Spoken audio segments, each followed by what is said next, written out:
Y'all think we forgot. We ain't forget. Don't let anyone disenfranchise you because you're a young man, especially a young white male man. Don't ever let anyone talk down to you. We need strong men out there, strong men who are convicted. Somebody come get Erika Kirk and get her out the damn street. Man, this is embarrassing. I mean, I think she was fooling about one or two people at first. You know, when she first came out after her husband got blown away. It seemed like she may have cared for like a hot second, but it was quickly obvious that she didn't give a damn about him nor about anybody else. That she was a robot. She was playing a role. Maybe it was the leather pants that gave her away. Maybe it was the quickness in which she sat in his seat and did the show must go on nonsense. But this right here, fam, is the most diabolical screw of them all. White men are being disenfranchised? To Darity, what are some of the material benefits that some white Americans are benefiting from racism without even knowing it? Because often they say, hey, I'm not a racist. I don't benefit from this stuff. I don't have money. I'm not rich. I live paycheck to paycheck. How else are they benefiting? So let's start with an obvious one. Differential treatment by the police and the criminal justice system. Okay, so there's one area of marked advantage. Second area is health outcomes in this country. The most highly educated Black women with professional degrees and PhDs and the equivalent, have the highest infant mortality rates among all women in the United States, including Black women who are not as well educated. And so, and then of course, the Black infant mortality rate across all women is at least twice as high as the white infant mortality rate.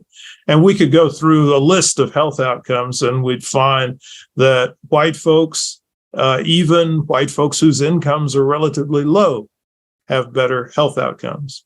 Let's consider wealth. So wealth is heavily concentrated. The biggest disparities in wealth are attributable to the position of folks who are in the upper half or upper quarter of the wealth distribution. But if you go to the poorest quintile, the lowest 20% of income recipients in the United States, white Americans have a median net worth of about $15,000, and Black Americans have a median net worth that is close to zero. So these are two groups in the same income category, but there is a cushion of wealth that's even possessed by the poorest of white Americans that is not possessed by any Black Americans. If we think about employment, the classic observation is that the unemployment rate for Blacks is 2 times as high as the unemployment rate for whites.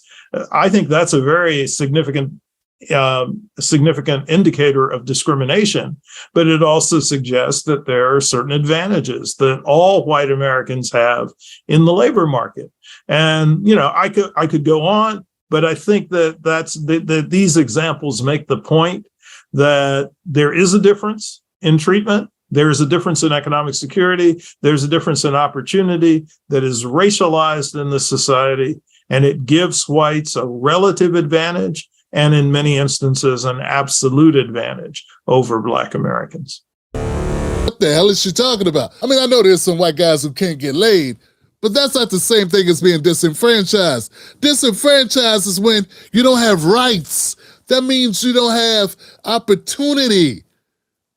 Hey, look, man, there's a subsection of white guys with no money, broke, pissed off, drug addicts, or what have you. Hierarchy of getting loans, hierarchy of getting job placement, the hierarchy of being treated fairly when you go to the doctor, or when you want to purchase something, when you need to finance something.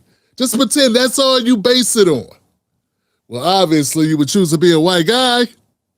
They got all the advantages in these things. In fact, these are the things that really move the needle about that whole pursuit of happiness bit. We got this goofball right off the apple cart of stupidity talking about white guys are being disenfranchised. And don't you let anybody stop you. My thing when I hear this type of rhetoric is if you're being stopped and you're being held back, who's getting ahead? Because it ain't us. Yeah, it ain't us. We're not the ones getting ahead. So I'm just trying to figure out who's benefiting. Like, the numbers would show it, right? And when it comes to scoring columns, we ain't getting all the buckets. Face it, white America is still winning. You know, one of the things that burns my ass about this is they're the same ones that will complain that we play victim. They don't care. These jackasses don't care about who plays victim, long as it's them. Yeah, that's who they want. See, they're upset when someone else plays victim. Beats them to it. In the last couple years, man, I'd say last 5-6 years, I mean, since Trump came on the scene, it's been a lot of victim shifting. Yeah. All of a sudden now, America thinks white guys got it the worst.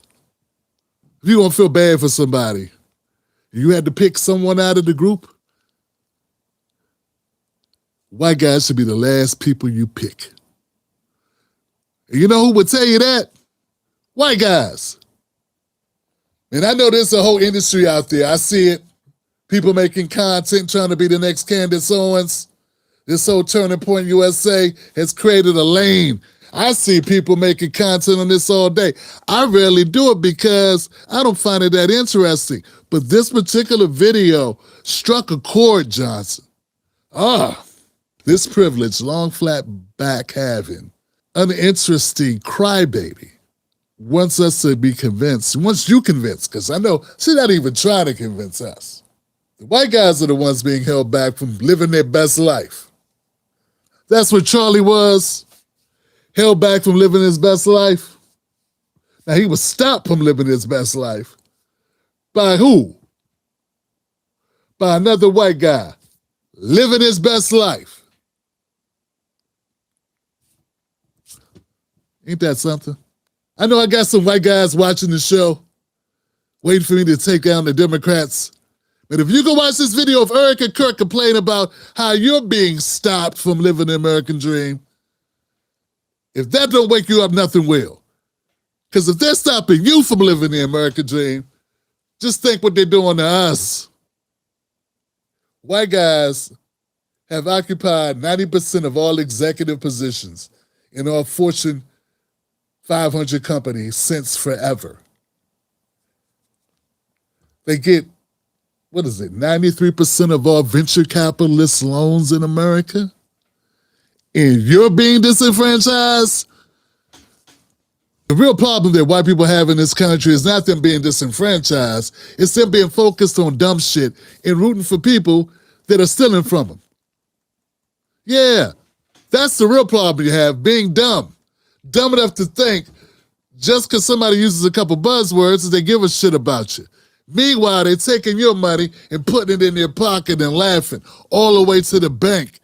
That's what's wrong with white guys. You're so easily fooled by another white guy telling you that your problem is us. That's not disenfranchisement. That's miseducation, misalignment, and missing the fucking point. Catch Tim Black live on the most dangerous show in America, Mondays, Wednesdays, and Fridays at 9:30 p.m. Eastern Standard Times. Don't miss out on the real. Stay dangerous.